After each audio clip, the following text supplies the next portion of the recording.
Good morning, everyone! So today is Tuesday. May pasok ngayon si Kira, first day of school. Yes, darling? It's first day of school today. Yes, Bob? You know my cat notebook? Yeah? The sticky bit fell off. Okay, just leave it. It's fine. So, kaya maaga akong gumising para ma-prepare natin lahat ng kailangan niya. So, na-prepare ko na last night yung ano niya, yung uniform na gagamitin niya today. Yung kanyang breakfast. Muna ako. So, may pasok din ako ngayon ng 11 to 5:30. So, kaya I don't need to rush kasi later pa naman yung work ko. So, mag-cut ako ng strawberries sa kanyang breakfast at saka magluto ako ng waffles niya.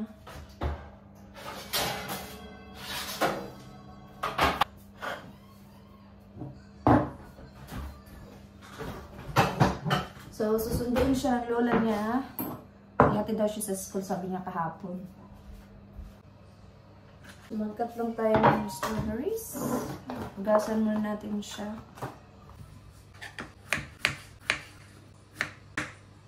So, i-cut ko din tong apple niya.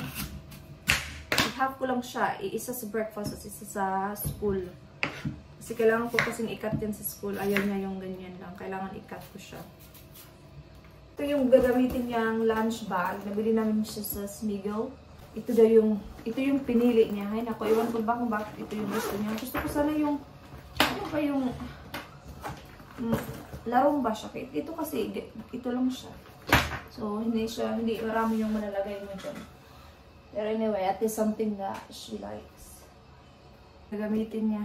Kasi yung isa niyang ganito, malapad din. Tinry ko siya, hindi siya kasya. Kaya nga ayaw ko talaga sa bag na to. Kasi alam ko maliit siya. Pero yan yung gusto niya. Kaya sabi namin, sige, try natin. Pero anyway, kung gusto ko naman siyang meron naman siyang isa dito. Yung sa reception pa niya. Okay pa to. Malagyan ko siya ng ganito. Itong cold na ham na pang kids kuno. Lagyan natin siya. Lunch niya sa school. Actually, si Kira year 2 siya today. Dapat may free ano pa yan siya. May free lunch. Kaso ayaw niya daw yung mga food doon sa school.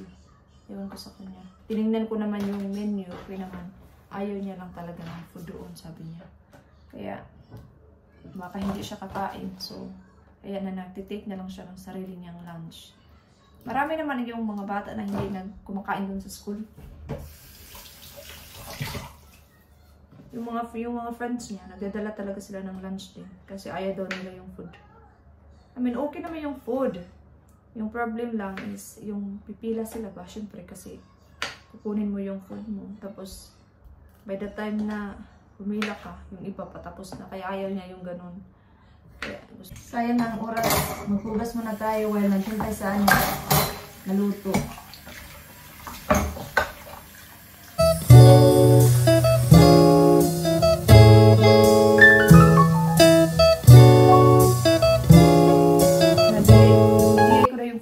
So, tapusin na natin yung ating kape. Hindi ko muna siya hugasan kasi gagamitin ko yan siya mamaya. Bago ako papasok sa work, kakain muna ako. May rice kasi ako dyan kahapon. Yun yung kakainin ko.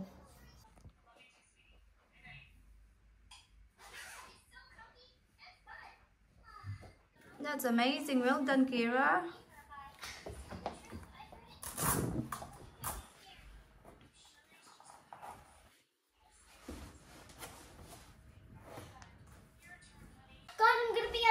To my hair so I look super cute. On my first day back to school, it's gonna go like that, but with a ponytail. Then we're gonna do an outfit check. All of it, Baba, all of it, just or half of hair, like this. I think like this. It's up to you. Or all. No, we can't have our hair down. Okay. There's my bow. You want me to get rid of your fringe? You want me to put some Hairpin. No, I like my fringe. Okay, So but guys, I'm this done. is my ponytail, so straight and long. Now I'm going to be adding this. Come on. Then it will be the outfit check. Then I will take a picture for the group.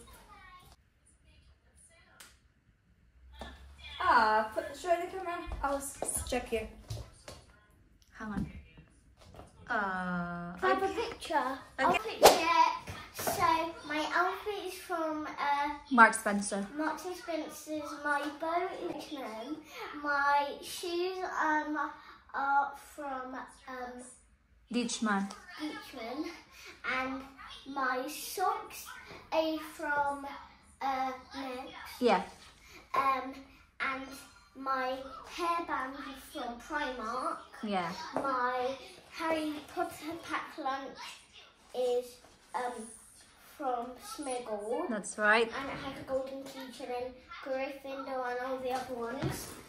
And my lemon lime prime is from Morris. Oh no. Hastings. Yeah, but tell them it's only water. It's not a proper Yeah, pie. it's only water because I'm not 18. Yeah.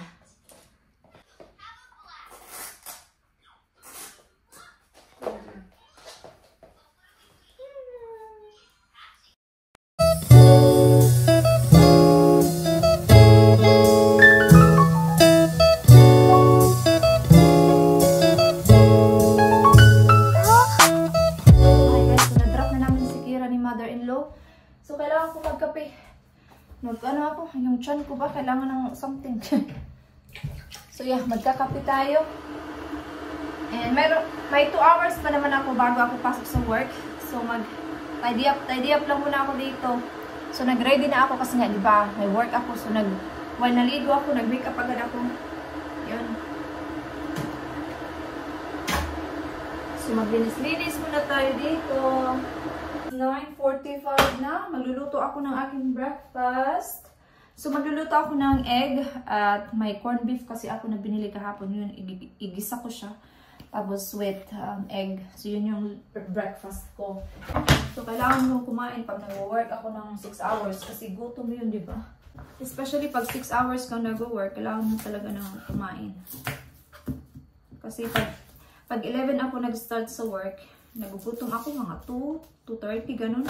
So, ganun din, depende sa kung nagutom na ako, magbe-break ako, sabihin ko lang sa manager ko na can I have a break, ganun. Pero normally, pag 11 ako mag-start, yeah, mga 2:30 ako magbe-break din. Kasi that's the time na napipil ko na yung gutom. Ewan ko, hindi ako magdadala ng yung heavy lunch today. Kasi kakain naman ako ngayon. So, light lang yung kakainin ko sa lunch. Yan, naglagay lang ako ng sibuyas at saka garlic ba. Gisa natin yung corned beef. So, may work din ako bukas. Doon sa isa kong work. Gusto ko nga sanang ibigay muna sa yung ka-work ko ba. Kasi aalis din naman siya sa 23. Gusto kong ibigay muna sa kanya. Tapos mag-start na ako pag umalis na siya. Pero let's see. Bukas kasi, yung gagawin ko bukas is maglilinis ako ng kwarto. I mean, magpapalit ako ng beddings bukas. Bago ako papasok sa work.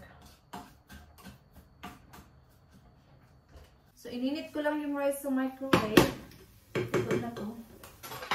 Grade 2 na si Kira. Ang bilis ng panahon. Yan natin kung anong sasabihin niya mamaya after school. Kaya, kakain na ako. Grabe, ang init. Super init today. Pumunta ako sa Superdrug. Bumili ako ng pagkilikili ba? Kasi iwan ko siya dito sa work. Yung mga ka-work ko kasi, nag-iiwan din sila. Kasi mainit, kailangan natin yung protection, just in case.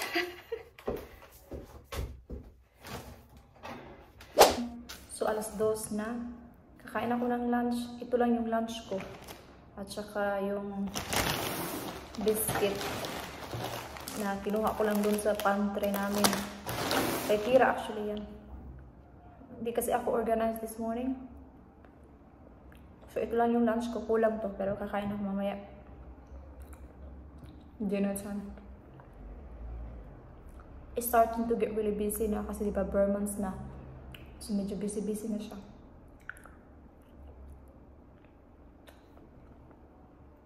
Dalawa lang kami today ng aking manager.